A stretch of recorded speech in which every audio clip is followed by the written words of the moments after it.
As you can imagine, the most dangerous billionaires are often the ones whose money can't be explained through normal business channels. You see, Robert Maxwell, multi-billion-dollar empire like a weapon, commanding media outlets across continents while his fortune's true origins remained buried deeper than state secrets. At first, his life seemed destined for the classic rags-to-riches story, a penniless Jewish refugee who had emerged from the chaos of World War II as a decorated military veteran, before deftly transitioning in a self-made media baron. Indeed, it was a transformation so complete that even Scottish aristocrats accepted his chosen new surname as legitimate. But his publishing empire provided the perfect front for pension fund theft and intelligence operations, academic journals and newspapers masking criminal enterprises that would make organized crime bosses envious. The lavish parties at his 53-room mansion weren't just social gatherings. They were recruitment grounds where power brokers mingled with predators. His youngest daughter, Ghislaine, absorbed every lesson in manipulation and control, learning that true wealth wasn't measured in dollars, but in the secrets you could extract from powerful men. The Maxwell dynasty evolved into something beyond mere wealth accumulation. They became architects of networks, where human vulnerability served as the ultimate currency of exchange.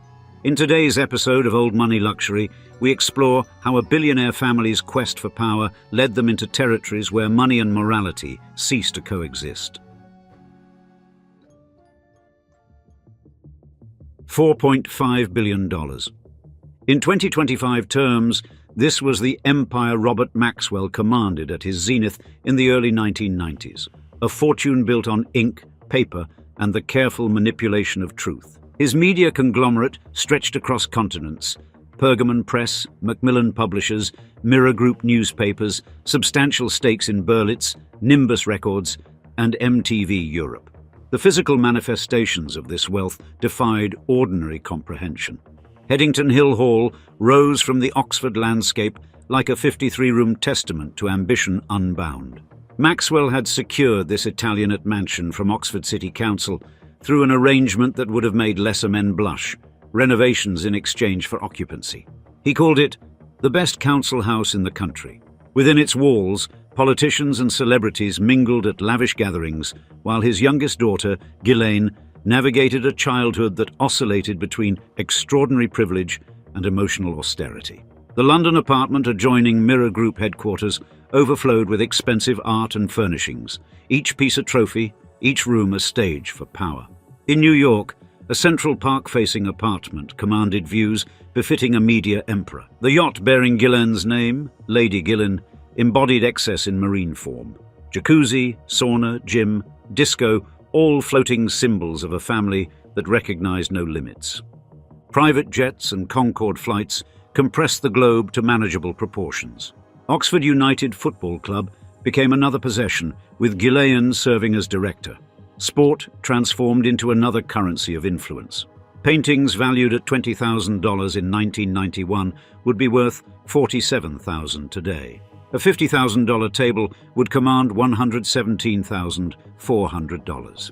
Each acquisition marked territory in the landscape of the ultra-wealthy. Ghislaine herself would inherit this appetite for luxury. Her Manhattan townhouse, purchased for $4,950,000 in the 1990s, over $11,600,000 in today's currency, would later sell for $15 million. Her personal fortune, estimated between $10 and $20 million at its peak, funded properties in New Hampshire and London, a jet-setting existence among the global elite. She founded the Terramar Project for ocean conservation, moved through the highest echelons of society with practiced ease, maintaining the family tradition of collecting influence like others collected art. But beneath the surface of this gilded existence, foundations were already shifting. Opaque offshore accounts obscured true wealth. Money moved through channels designed to confuse rather than clarify. The empire that seemed so permanent, so inevitable, contained within it the seeds of its own spectacular destruction. $4.5 billion commanded respect, fear, and entry into any room on the planet. Yet all this magnificence, all these palaces and yachts and paintings, had emerged from the rubble of war-torn Europe and the desperate calculations of a Czech Jewish refugee who had once possessed nothing but determination and a talent for reinvention.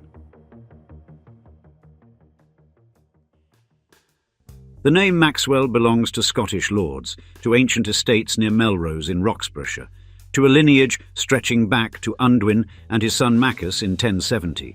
It means Maccus's stream, a place of clear water and hereditary privilege. It has absolutely nothing to do with the story you're about to hear. For the man who would die as Robert Maxwell was born into a bloodline that knew only mud and fear. Ashkenazi Jews who had wandered through the Carpathian Mountains for centuries, leaving no castles, no coats of arms, only whispered prayers in Yiddish and the ability to disappear when the pogroms came.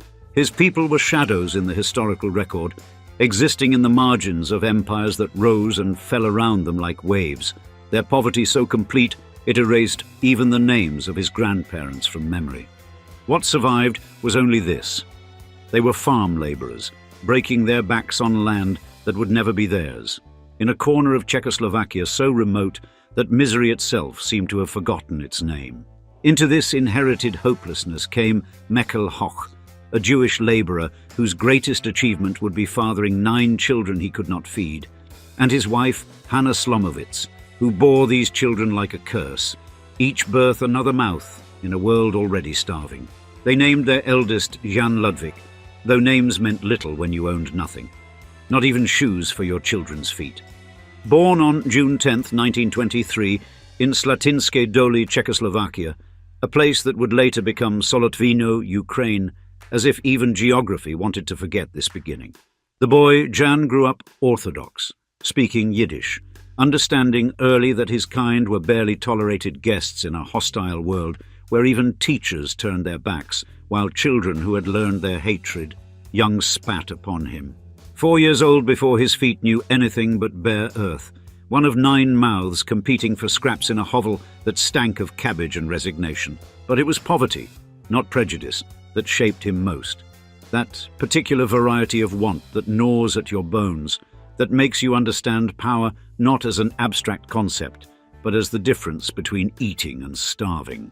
Then came 1940, and suddenly their poverty seemed almost quaint compared to what followed.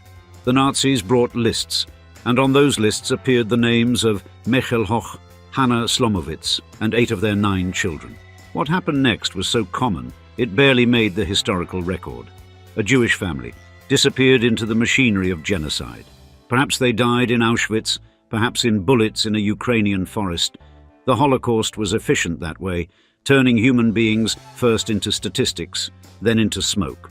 Only Jan escaped, running west with nothing, shedding his name like a contaminated coat as he fled through Hungary and France.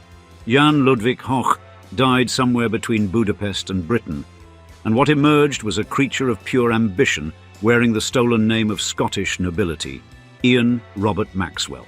Captain Maxwell, by 1945, decorated with the Military Cross, speaking perfect English with only the faintest trace of somewhere else. In 1947, this reinvented man would walk into the chaos of post-war Berlin, carrying British intelligence credentials, and discover something